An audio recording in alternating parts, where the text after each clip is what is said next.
Game Week 17 team selection. We have spent all week trying to listen to Pep Guardiola and his family members to try and find out if Erling Haaland is going to be available for this weekend. There have been more injuries in this week of FPL than I think I have ever seen before. So I think I might have to end up taking a -4 this week. So today I'm going to have a look at my potential transfers. Actually, I've already confirmed one, and then we'll be looking at my final team selection, including my captaincy.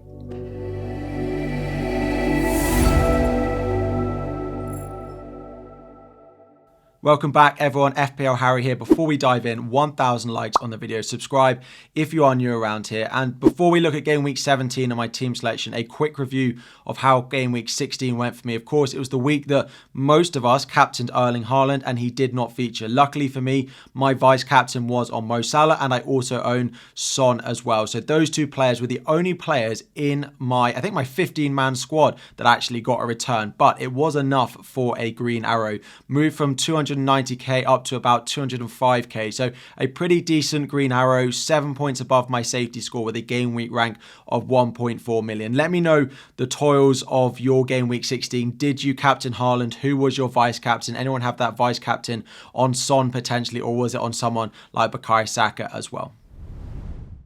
So as I mentioned, I have actually already confirmed a transfer. I made a transfer, I think my first early transfer like this of the season, and of all the weeks to actually confirm an early transfer, this was probably not it, but I've done it, and I've done it for good reasons that I still like. I sold Matty Cash of Aston Villa, and I brought in Pedro Porro of Spurs. Pedro Porro looks really good. The upcoming fixtures for Spurs as well look great. Without Maddison, he's on a lot of set pieces. He's playing very far forward. His attacking data is really, really good. And their defensive data so far this season, apart from the few games where they've been a little bit unsettled without the likes of Christian Romero, Van de Ven, they've had Basuma suspended as well. So outside of that, they've been pretty good defensively. So I do like what I'm seeing from Pedro Porro and Spurs, and I picked him up at 5.3 million. He's already risen once this week. It's quite possible that he'll rise again before Game Week 17.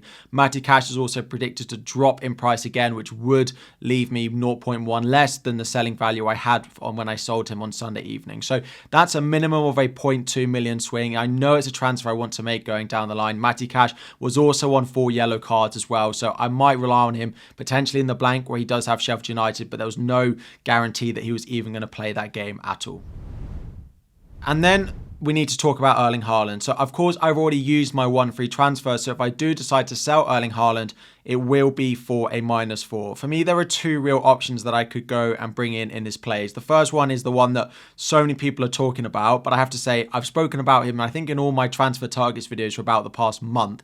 And anyone on my streams or anyone looking for a forward, I actually almost brought him in for a -4 as well a few weeks ago, and that is Dominic Solanke of Bournemouth. Bournemouth have looked really good. Of course, he got another goal against Manchester United last week as well, and the fixtures coming up for them, they have Luton, they have Nottingham Forest, they have Fulham in their next 3. And then it's Spurs. And Spurs, yes, I'm buying Pedro Porro, but there's still a potential for returns in that game for him.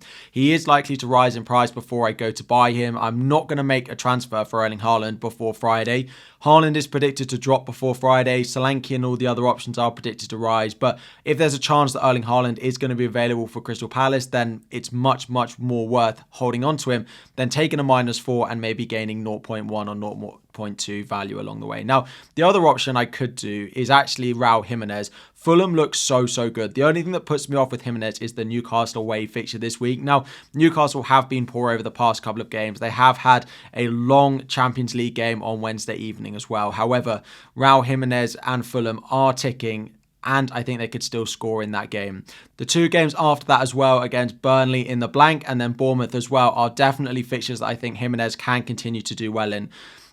The real reason to do this would be to free up a lot of money, but then if I don't need the money because I'm not having Erling Haaland in my team, then maybe I don't massively need it. I do think that short term, that Dom Solanke is probably the better pick. There is part of me that even might consider going Cameron Archer in my team up to Raul Jimenez. I could keep Erling Haaland on the bench.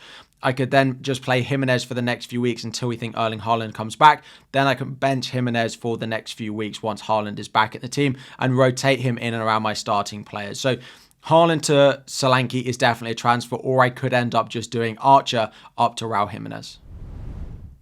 So looking at what this means for my team going into the weekend. So There has been rumours that Dubravka has an illness. There were some people saying he had a shoulder injury. I also have Areola flagged. So it just depends whether I think I get a goalkeeper out this week. I am expecting to, but we'll have to wait and see. In defence, Livramento, Porro and Gabriel are my 3 starting defenders. Livramento, of course, without Kieran Trippier because he's suspended, is pretty much guaranteed to start that game at right back, which is his preferred position. Pedro Porro, my new transfer in, and Gabriel at home to Brighton. It does mean that first on my bench does drop Tsimikas, which is not the end of the world. Into midfield, we have Palmer at home to Sheffield United. Now, Chelsea have not been that great. We know that, but Nkunku is close to return. Lavia is also on his way back. There are a few potential returnees like Gusto as well. Now, Reece James being out is not going to help Chelsea, but Cole Palmer definitely continues to be involved when you do watch them play. Son is in there again, Anthony Gordon. Now, Newcastle and Gordon have looked so tired in the Premier League recently, but they do have a good few fixtures over the next few weeks. Mo Salah in there, and then Bukayo Saka as well. Saka has been disappointing, but it is a home game against Brighton, who still don't really have a left back anymore because of the injuries that they've got. So fingers crossed that him and Arsenal can finally get us some returns. Then up front, it is Ollie Watkins and it is Erling Haaland. So the good thing is, if we think there's a chance that Erling Haaland might play, I do have Tsimikas first sub now at home to Manchester United, who are going to be without Harry Maguire. They're going to be potentially without Luke Shaw. They are definitely without Bruno Fernandes, who is now suspended. They have also, there's no Mason Mount, there's no Casemiro, and they look pretty poor at the moment. So a home fixture at Anfield for Tsimikas is definitely not the worst thing if he's going to be first sub. In terms of captaincy, even if Erling Haaland, Pep says something reasonably positive about him, I don't trust it enough to go and put him as my captain. So Mo Salah in that Manchester United versus Liverpool fixture is going to be my captain. He has a great record against them. Then we have Son as my vice captain. Now, Haaland is the big thing here, right?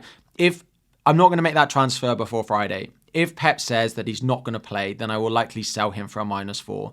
However, I'm still not 100% guaranteed unless I think he's going to miss game week 19. So this is game week 17.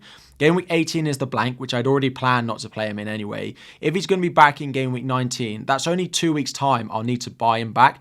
That's an extra 2 transfers, which I don't really have in my team. And Tsimikas being first sub is probably worth playing instead of taking a -4 for Solanke this week, in my opinion. So unless we get guaranteed news that the injury to Erling Haaland is bad and we expect to see him out for game week 18, 17, 18, and probably 19 and even 20 as well, then I will sell him for a -4. Because the press conference is on Friday, I will be confirming that transfer if I do it live on my deadline stream as well. But 3-5-2, plan on keeping Haaland for the time being. Tsimikas first sub, but the captaincy armband goes to Mo Salah. So looking at what this means for my potential transfers over the next few weeks, I'll have to do this twice for you. First of all, we'll do it if Erling Haaland stays in my team, and then we'll do it if Erling Haaland is going to leave my team, right? So, of course, that transfer for Pedro Porro has already happened. We've brought him in for Matty Cash, and he's going to start for me this week. If Erling Haaland's going to stay in my team, I will not make a second transfer this week. Going into game week 18, which is the blank, my team looks all right. I do think that Tsimikas is likely to leave my team at some point over the next couple of weeks, depending on price drops to the likes of Kieran Trippier, to the likes of Erling Haaland potentially, and potential price rises. Tsimikas will probably go to someone very cheap. Now, I am actually eyeing up Gusto of Chelsea.